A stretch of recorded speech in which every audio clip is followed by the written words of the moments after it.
Saudara, jantung secara ilmu medis kedokteran, izin kepada tenaga medis dokter yang ada, berada di sebelah kiri tubuh kita, di rongga antara kedua paru-paru, tetapi sedikit menjorok ke sebelah kanan.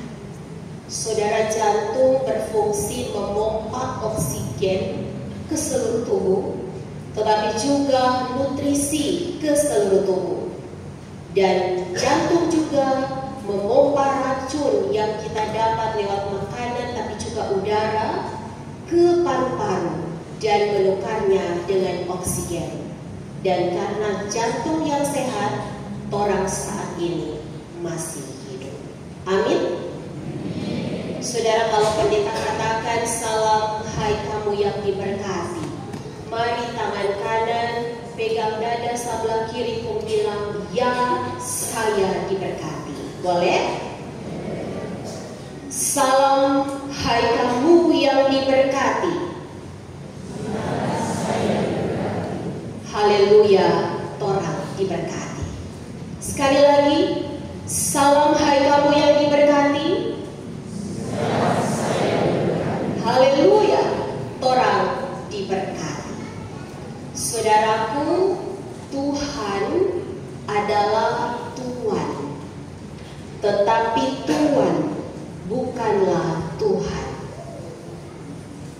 Ada banyak Tuhan yang ada di sekitar kita, yang ada di dalam rumah kita, yang biasa dibilang tuan tanah, atau tuan rumah, atau tuan besar.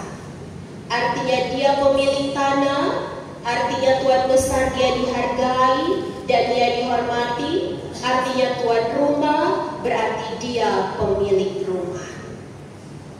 Tema khotbah di saat ini dalam MTPJ adalah Yesus menampakkan diri setelah bangkit dan menyatakan ia adalah Tuhan. Tetapi sama saja di sini anak Allah. Saudaraku, kebenaran ini hendak mengingatkan kepada kita semua bahwa kalau Tuhan itu cuma punya kuasa di bumi, cuma punya kuasa di tempat-tempat tertentu, tuan rumah cuma sama dia pe rumah, nyandak ke orang lain pe rumah. Tuan tanah hanya pada dia pe tanah, nyandak ke orang lain pe tanah. Tetapi Tuhan, Matius pasal 28 ayatnya yang ke-18, ketika Yesus hendak naik ke sorga, Yesus berkata, kepadaku, kata Yesus, telah diberikan kuasa di sorga dan di bumi. Sehingga tadi dikatakan, Tuhan adalah Tuhan, tetapi Tuhan bukanlah Tuhan.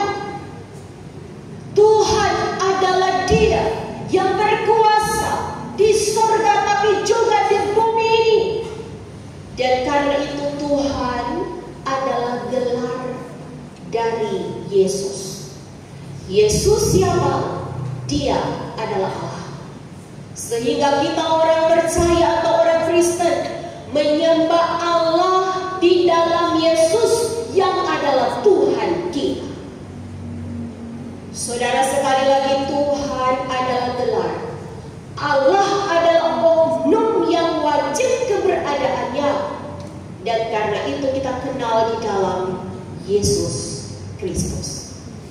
Saudara yang dikasihi Tuhan, tetapi dalam perjalanan kehidupan kita ada banyak sekali orang-orang yang merasa dan menjadikan dirinya sebagai Tuhan atas orang lain. Ia mengambil sukacita, ia mengambil damai sejahtera orang lain, atau mungkin istri, atau mungkin suami, dengan menjadi seseorang yang egois, seseorang yang selalu merasa dirinya benar, seseorang yang tidak bisa dikatakan salah, seseorang yang bisa saja menjadi pengkhianat yang mengecewakan hati keluarga. Demikian juga di tengah-tengah pelayanan Ketika ada hamba Tuhan atau jemaat sebaliknya menjadikan dirinya Tuhan. Ketika apa yang dia katakan sepenuhnya tidak boleh dikritik. Ketika yang dia lakukan kemudian oleh jemaat diprotes, dia mulai tersinggung. Saudara, hari ini mari kita belajar bahwa Tuhan kita Yesus Kristus hendak mengingatkan kepada murid-muridnya yang semalaman berada di pantai di Tiberias. Mereka mencari ikan, lalu mereka lupa bahwa mereka bukanlah Tuhan. Saudara, mereka mengalami pergumulan ketika mereka semalaman mencari ikan dan tidak mendapatkan seekor pun. Dan apa yang Tuhan Yesus lakukan? Dia menampakkan diri. Setelah dia bangkit, dia menampakkan diri. Dan tanda-tanda yang ditemukan dari pembacaan firman Tuhan, yang pertama di ayat 4, Yesus berdiri di tepi pantai. Saudara, kata berdiri ini artinya adalah bangun dari duduk, bangun dari tidur, berada di posisi yang lebih tinggi dari yang lain. Itu berdiri.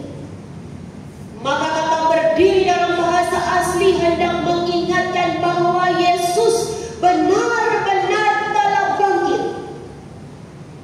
Lambungnya yang ditikam, tetapi juga kedua tangan yang berlubang paku, kedua kakinya yang berlubang paku tidak menghalangi dia untuk dia menampakkan diri sebagai Tuhan yang bangkit.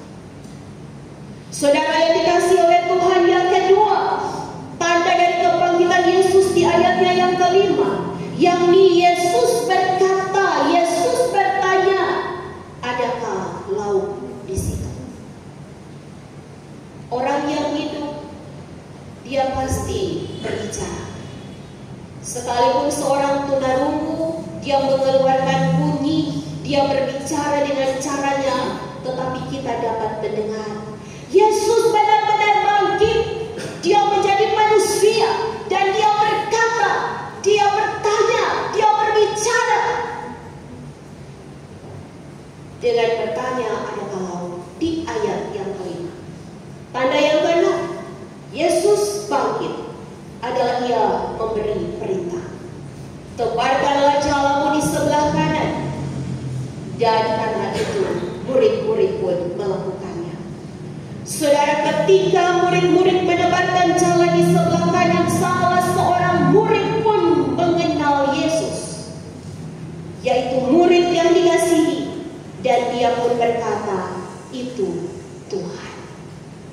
Saudaraku, yang keempat yang Yesus lakukan sebagai tanda bukti dia bangkit, dari penampakannya kepada murid di ayat yang ke-13, yaitu Yesus mengambil roti dan ikan.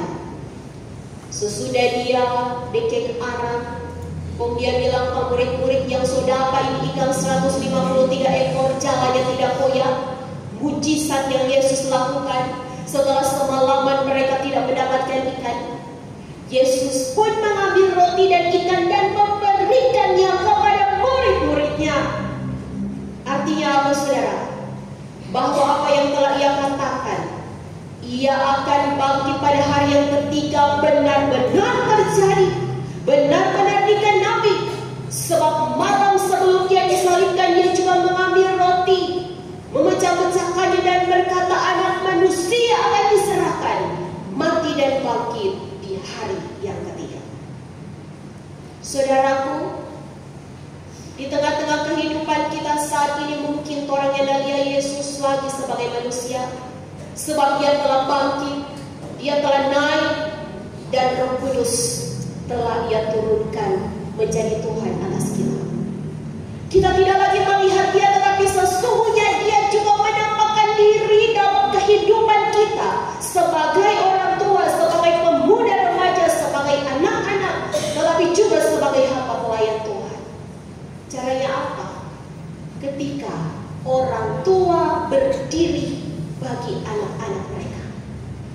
Mereka bekerja keras, mereka berusaha, mereka menasihati, mereka selalu ada untuk menjadi sahabat, kekasih orang tua yang selalu ada di suka duka anak-anak. Itu adalah bukti Tuhan juga menampakkan diri. Tetapi juga ketika orang tua ada dengan nasihat, dengan pertanyaan, so makan boni, anak-anak main game, helmanya nyanda. So pergi ibadah boni, anak-anak karena menongki di taman, helmanya nyanda. Ketika orang tua juga tanya, ada sehat-sehat, yang nak menyaut, so pegang HP, orang tua telepon, yang nak kareng. Saudara, kita mengabaikan penampakan Tuhan dalam hidup kita. Tetapi juga ketika kebenaran firman diberitakan oleh hamba-hamba Tuhan, mimbar-mimbar gereja di mana mereka berdiri menyampaikan kebenaran, lalu kita mengabaikannya, itu sama dengan kita tidak melihat Tuhan yang menampakkan diri. Lalu saudaraku, ketika juga Tuhan memberi perintah kepada murid, lalu kepada kita diberitakan hukum dan perintah Tuhan. Anak-anak menghormati orang tua, tetapi mereka justru memberontak. Suami dan istri saling setia, tetapi justru mereka berkhianat. Saudara bersaudara saling mengasihi seperti hukum Tuhan tadi, tetapi justru mereka memendam, mereka memelihara amarah kebencian. Lalu kita berarti tertutup mata dan tidak melihat kehadiran Tuhan. Dan ketika kita bekerja, lalu kita diberkati, masih boleh makan, itu bukti juga Yesus hadir menampakkan diri. Saudara, ketika di ayat 13 Yesus mengambil roti dan ikan dan memberikannya kepada murid-muridnya. Tahukah kita bahwa terkadang kita seperti murid-murid yang dicatat, yakni Simon Petrus, Thomas, Nathanael. Walau Yesus berdiri cuma 200 hasta sekitar 2 meter di tepi pantai, dicatat di ayat 4 hari mulai siang, saudara lihat saudara, tapi orangnya tidak lihat Yesus. Begitu orang. Karena itu hari ini kebenaran firman Tuhan datang mengingatkan kepada kita saudara-saudara yang seperti murid-murid. Setelah Yesus bangkit, mereka kembali ke aktivitas, ke profesi semula sebagai nelayan. Seperti juga kita setelah ibadah ini akan pulang dengan profesi kita masing-masing, peran kita masing-masing. Saudara-saudara, ingatlah bahwa Yesus tidak pernah pergi.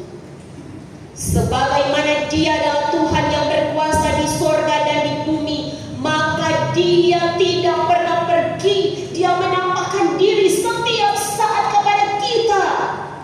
Hanya mata kita saja yang tidak melihat Dia. Karena itu pesan firman Tuhan datang kepada kita, saudara. Yang pertama adalah ubah fokus kita. Murid-murid, dorangnya dalia Yesus karena dorang cuma fokus di kekecewaan, di kekhawatiran. Kiapa dorang khawatir dan kecewa, so satu malam dorang cari ikannya tidak dapat. Kalaupun kita hari ini ada pergumulan, ada penderitaan, ada ujian, ada tantangan, kau orang fokus, orang pandangan cuma pada persoalan itu. Walau Yesus berdiri, walau Yesus bersabda, walau Yesus memberi kita makan dan minum kesehatan, orangnya tidak akan dapat lihat dan mengenal Dia. Karena itu pesan firman Tuhan yang pertama hari ini, anak-anak yang mau ujian, so takut duluan ini mau lulus atau nyanda. Kebenaran firman Tuhan mengingatkan kepada kita saudara, mari ubah fokus dan cara pandang kita. Seperti murid yang dikasihi Yesus, ketika dia melihat mujizat yang dilakukan oleh Yesus. Tebarkan jala di sebelah kanan konvol orang dapat ikan. Dia pun berkata, itu Tuhan. Saudara, kalau fokus kita pada Tuhan, maka sebagaimana Yesus bangkit, kita juga akan menang dari semua hal yang kita khawatirkan. Amin. Kalau fokus kita pada Tuhan penguasa di surga dan di bumi, maka sekalipun ada persoalan, kita akan berkata semua ini ada tanggal kadaluarsa. Sebagaimana siangnya dan selamanya siang, sore matahari terbenam berganti malam, dan besok pagi matahari terbit. Begitulah persoalan kehidupan kita, suka duka silih berganti, yang tidak akan selama-lamanya. Kalau fokus kita pada Tuhan, saudara, kita tidak akan berputus asa, kita tidak akan lemah, tetapi kita akan bangkit seperti Tuhan, dan kita akan melihat Dia yang tak pernah pergi dari kita. Pesan firman yang kedua, saudaraku, di ayatnya yang ke-13, ketika murid-murid berjumpa dengan Yesus, lalu Yesus pun maju ke depan. Di ayat yang ke-12, mereka pun tidak berani berkata, bukti kekaguman, dan mereka tahu Yesus itu Tuhan. Mari saudara, hari ini kita kembali menjadi pengikut Yesus yang bukan cuma dari dulu. Aku percaya Yesus Tuhan, tetapi tidak dipenuhi dengan rasa kagum, rasa hormat, bahwa Dia benar mulia, bahwa cintanya begitu tulus, bahwa Dia begitu ajaib, bahwa Dia penuh dengan mujizat dan kuasanya tidak pernah berhenti dalam hidup kita. Kalau kita melakukan itu, saudaraku, maka seperti 12 murid, mata kita akan dicelingkan untuk kita melihat Tuhan yang benar. Ada banyak Tuhan, tapi hanya ada satu Tuhan yang benar. Ada banyak sekali Tuhan, hanya satu Tuhan yang benar, yakni Yesus Kristus. Saudaraku, dari pesan firman Tuhan ini, kalau kita mengagumi Tuhan kita, kalau kita menghormati Tuhan kita, maka sebagai orang percaya kita tidak akan berkata, kita baru ada Dia penampakan, kita peopa yang sudah meninggal ada penampakan diri. Sebagai orang yang percaya, kita bisa membedakan mana penampakan yang sejati berdasarkan firman, mana penampakan dari kuasa kegelapan yang hendak menguji apakah kita hanya mengaku Yesus dengan mulut, tapi tidak dengan perbuatan kita. Saudara yang dikasihi Tuhan, Pengkhotbah pasal 12 ayat 7, kembali pendeta ingatkan, setiap orang yang telah meninggal, debunya kembali menjadi tanah seperti semula, dan roh kembali kepada Allah yang mengaruniakan. Tidak ada orang mati yang gentayangan. Pengkhotbah pasal 9 ayat 5 dan ayat 6, sebab orang-orang hidup tahu dia akan mati, tetapi orang-orang mati tidak tahu apa-apa lagi. Tidak ada kenangan, tidak ada kasih, tidak ada marah. Dan karena itu kalau ada yang berkata ada penampakan, dia menangis, dia sayang, saudara bertobat. Hari ini Yesus sudah bangkit bagi kita. Saudaraku, 2 Korintus 11 ayat 14 mencatat, sedangkan iblis bisa menyamar sebagai malaikat terang, apalagi menjadi orang-orang yang sudah mati, yang orang sayang, yang masih orang ingat-ingat dia hati.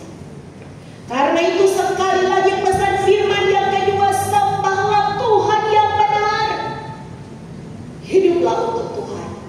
Anak-anak, jadilah anak yang hormat, sayang, patuh pada orang tua, tidak ada kata lain.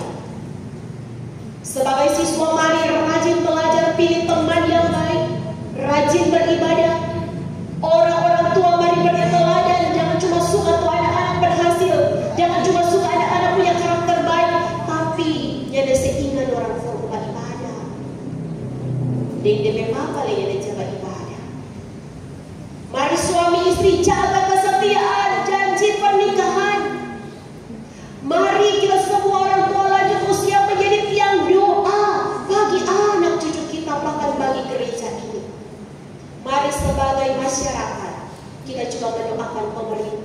tapi juga hamba Tuhan. Saudara yang dikasihi Tuhan, mari kita ubah fokus kita hanya pada Tuhan. Mari kita sembah Tuhan yang benar. Kita hidup untuk Tuhan, mati untuk Tuhan, sembah Dia yang benar. Maka Tuhan yang benar itu akan memelihara kehidupan.